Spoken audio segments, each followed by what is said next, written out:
By 2034, there will be 78 million people 65 years and older.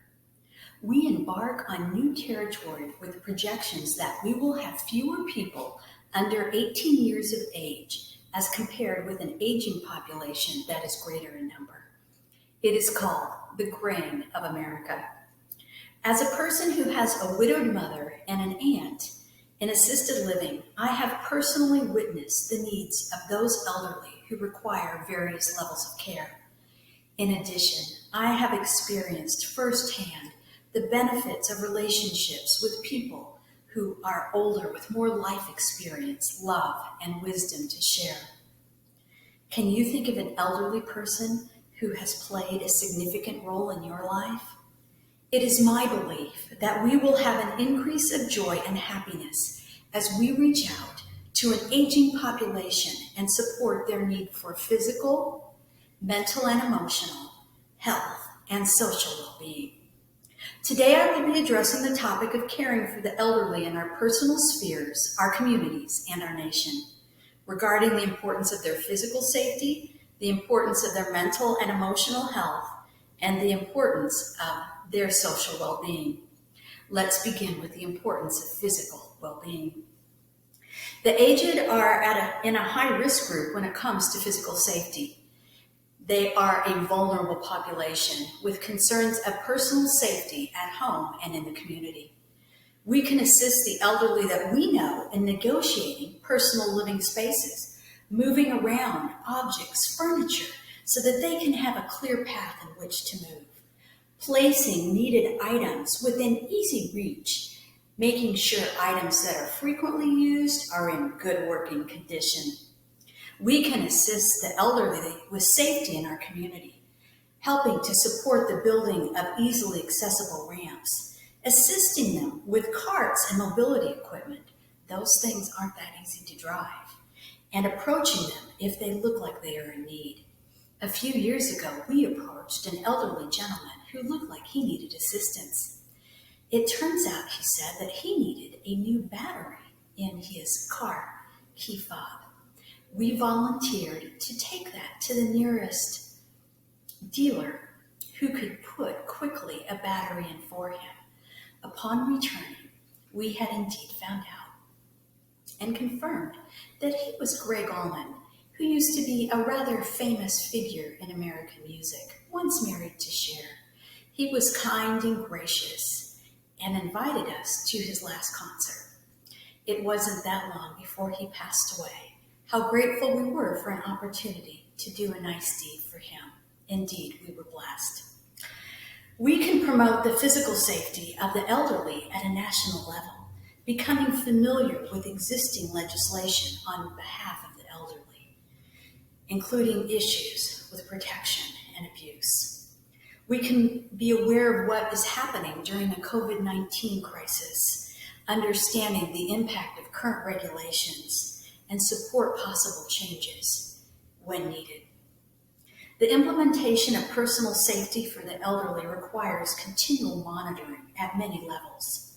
Now let's examine the factor of mental health for the aging population at different levels as well. An aging population is often in need of greater support for mental health. The services and evaluations they need are important within the scope of our personal loved ones and in the community and beyond. We can assist the aged that we know by supporting good mental health practices, encouraging open dialogue with thoughts and feelings and deeper understandings. We can help those we love to maintain and develop intellectual pursuits and assist them to cope in a rapidly changing world with updates and advice as required. We can assist the aged in our community with mental health needs as well, helping to change the culture against aging.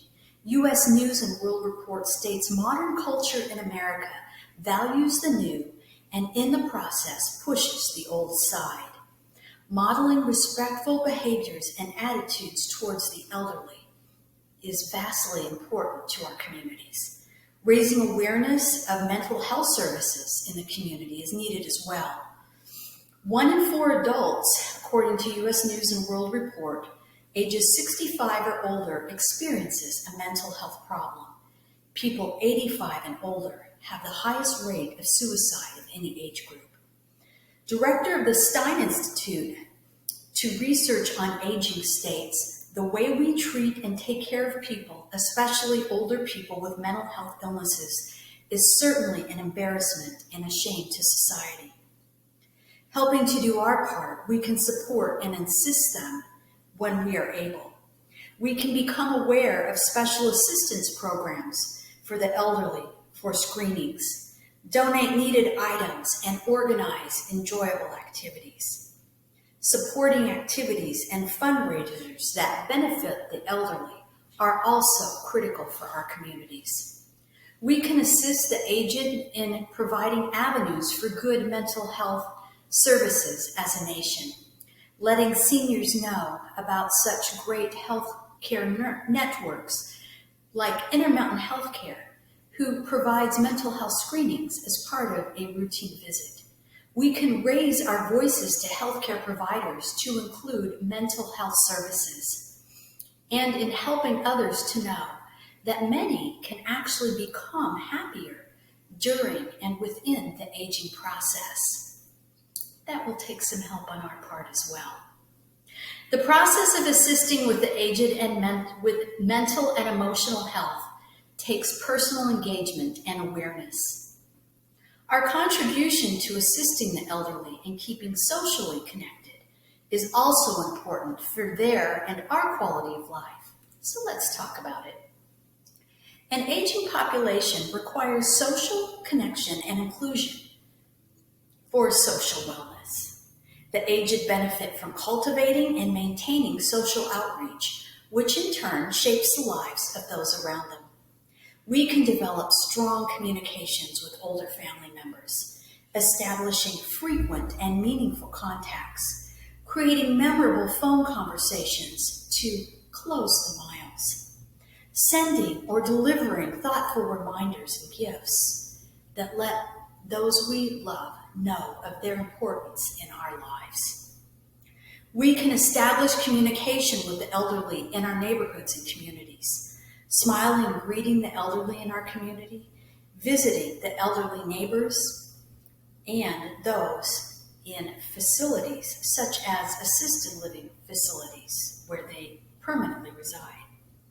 We can all do our part in promoting social connection with the elderly. We can widen our vision and recognize that friendships indeed can be ageless and rewarding. Dignifying the importance of relationships like grandparenting is also important for many people. Understanding the role of socialization and overall well-being helps bring us all to the knowledge that we need the elderly in our lives just as much as they need us.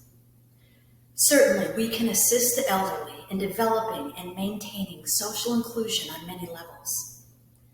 In closing, let's reflect on how our lives are enriched with relationships with those who are elderly, those we know well, and those we are able to connect with on different levels. Almost all of us with fondness can recollect and recall treasured moments and experiences with those who are significantly older than themselves in their own lives, be it a parent, grandparent, aunt, uncle, or significant role model who helped to teach, guide, befriend, and go through a portion of this life together with us. As time would have it, aging is a natural part of the process that takes us down a winding path with some unfamiliar twists and turns. With a significant aging population, more Americans will be collectively on this journey together than ever before in a rapidly changing environment.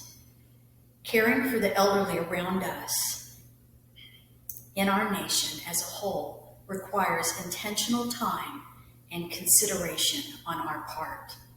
The physical safety, mental and emotional health, and social well-being of the aging population concerns all of us.